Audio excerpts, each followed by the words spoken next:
Hey guys, Joe Coolhouse here once again for K Tactical, and I'm doing this video in retrospect kinda to some ads you see online, stuff that you hear maybe in the news and whatnot. As you can already tell, the video is about gun value. Is it worth investing in guns? Stuff like that. Now this video is very clean cut about it, it's very to the point, and there's really no argument. That is what I believe in. And I'm going to kind of touch points of that. Let's start with the very first thing most people are going to think of. When I buy a gun, is it worth investing in? Is it going to be, something that's going to keep its value? Simply. For your standard, cheaper guns, like, again, I'm going to use some simplicity-wise here, Romanian AK-47. It can be any sort of it. It can be the side folders, the under folders. Actually, I got one of those right down here. Part of the guns I got for this. Romanian. Okay, it's pretty simple. This one I ended up dirt coating, making it a little bit nicer, whatnot. But a Romanian could be, again, an underfolder or whatever. Those guns in general are around $400. Versions matter a little bit, like the underfolders are usually $450 to $5, depending on the AKMS or whatever. But in general, $400 for their standard introductory model. Now, because they're pretty much the bottom line budget line, they'll be around for a long time, and because they're not the best, but they'll be around for a long time because of their budget, and kind of intro price and all that stuff. Now, with that kind of being said, they're going to be around forever, so you can always see those prices kind of go from here to here. But as well, like, again, it's just like everything else, prices go up, but very slowly. Now, if you plan on buying a ton of them and 10 years later selling them, hey, you might make some money, you might not. With that being said, the SKSs, people that bought them way back when, they're making a buttload of money because SKSs now go for a lot of money. Again, touching base like on AKs, you're probably not going to see them go up in money much. It's just because they're mass-produced, they're crappy parts kits. Again, Romanian specifically, but they're kind of crappy parts kits, and it's just you kind of pay what you get for. And okay, now when you sell it, let's say if you sell it to a gun shop, you are not going to get what you paid for it. They may sell it for, let's just kind of shoot for an example, $400 brand new, and let's say a used one goes for $370. Most gun shops, you're only going to get 75% of what it sells for, and that's if it's in good quality condition. If it's in way less, and it's going to sell for like $350, $320, you'll get 75% of that likely. Most gun shops do that. And just for an example with that, I'll get to that I guess a little bit later. But pretty much if you go to a gun shop, so if you need money right then and there, you definitely will not make any sort of real investment. It is better just putting money in the bank and letting it, interest. You'll make money that way. Investing, otherwise there's many other things to invest in.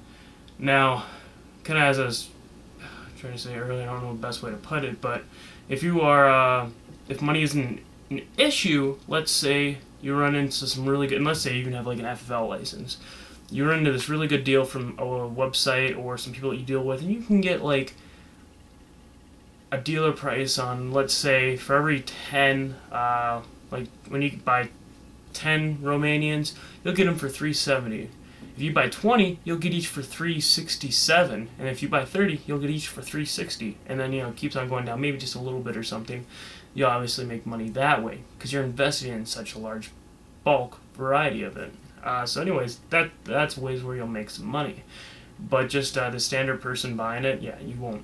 And as well, if you're not thinking about like, oh, well, I'm gonna, sell this to somebody, well, if time is on your side, that can go very well. If time is not on your side, it's, again, guns are expensive. That's the thing people need to remember.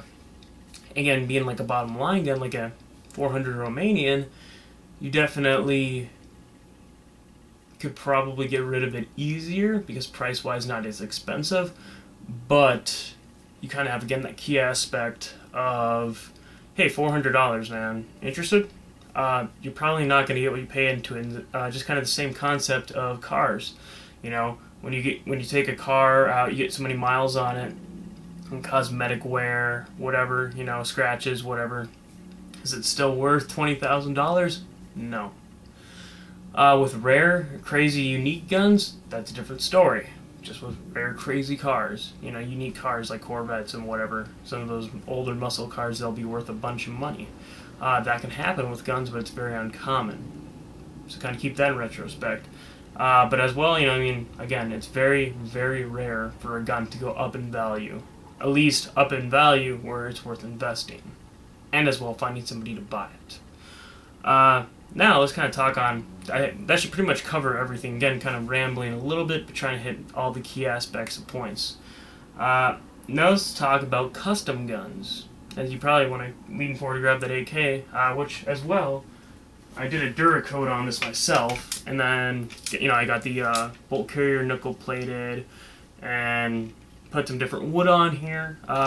When you go to gun shops, just real quick before I get into anything else, like this other wood that I got on here, nickel plating the bolt, stuff like that is more or less irrelevant for when you go to trade a gun in. And the way they kind of look at it is, for one, alright, most people like textual buy like furniture.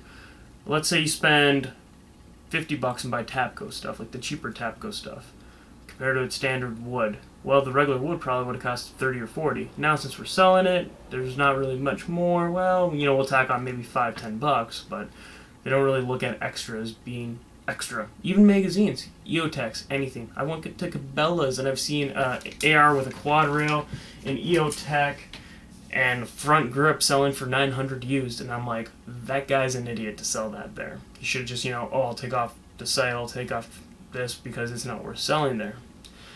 So anyways, accessories kind of. Now, besides that, doing custom mods and or accessories, like on my SBR here, which I'm sure you've all seen again throughout my channel, we got the Magpul. There's pretty much nothing stock about this gun. That's the one thing I got to point out. But you got the Magpul M93B stock, Magpul MOE grip, Daniel Defense quad rail, a Troy flip rear and front sights, and EOTech. On the other side, we got a Daniel Defense QD. It's like a sling thing, but with a Troy sling.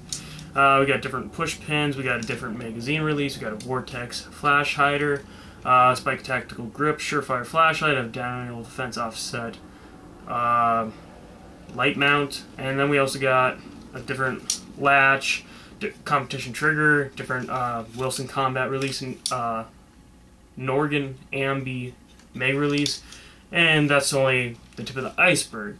When you bring this into a gun shop, even like a class 3 shop, they're not going to look at all those extras as being worth a ton of money. And the way to kind of look at it too is that this gun I built from scratch is exactly that. I didn't have to, you know, buy any.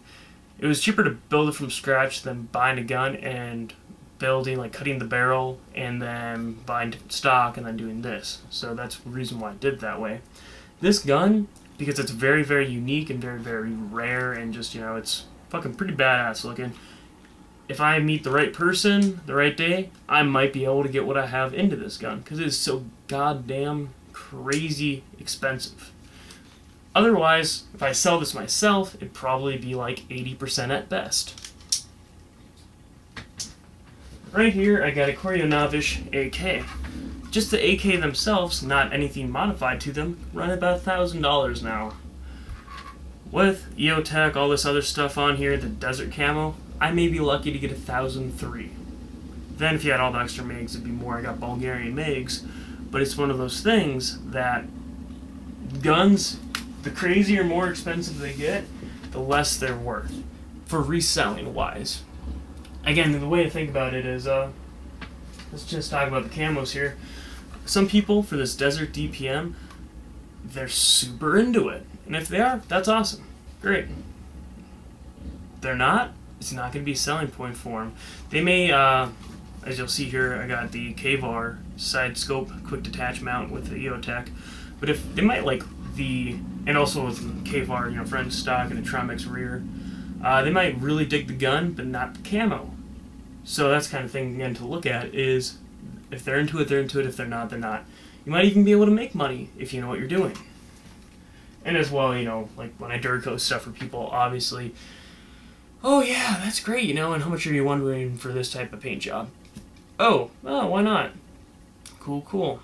alright. But in general, you will not make money unless you don't mind holding on to it for a very, very long time. And because, again, guns are expensive. Now, other cool things, like my 1911 pistol. For one, custom grips again.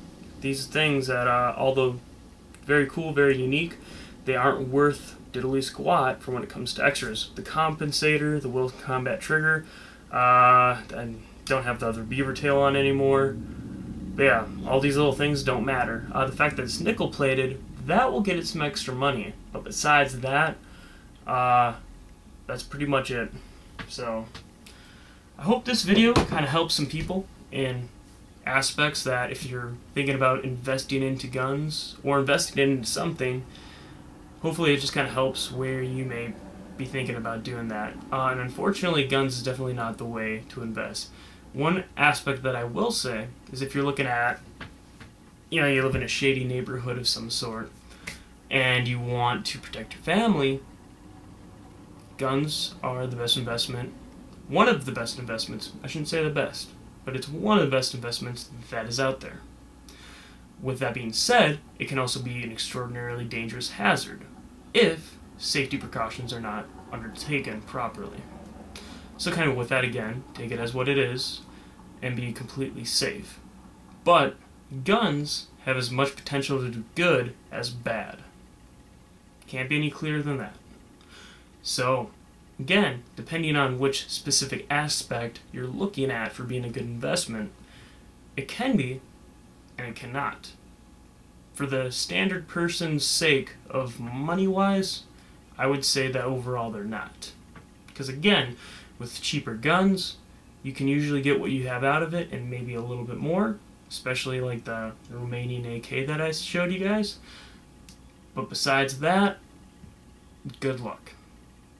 Well, I hope this video helped you guys quite a bit. And one last thing I will say. If you look at retail prices, those are normally what guns go for at a store. Again, remember, if you can get a really good deal through a friend or something of that sort, or maybe a website, because again, websites have a lot of competition. Online stuff in general has a lot of competition. You may be able to get something at a really good price, and especially if you're thinking about opening up your own store, you never know what can happen. So, good luck to anybody that is trying to invest. But yeah, it's just it's definitely one of those things that's a crappy market to invest into because people don't realize that you don't make that much money off guns.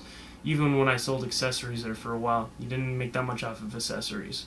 So, anyways, thanks for watching once again. And if you want to, feel free to sub, comment, like the video, all that fun stuff. And have a good day.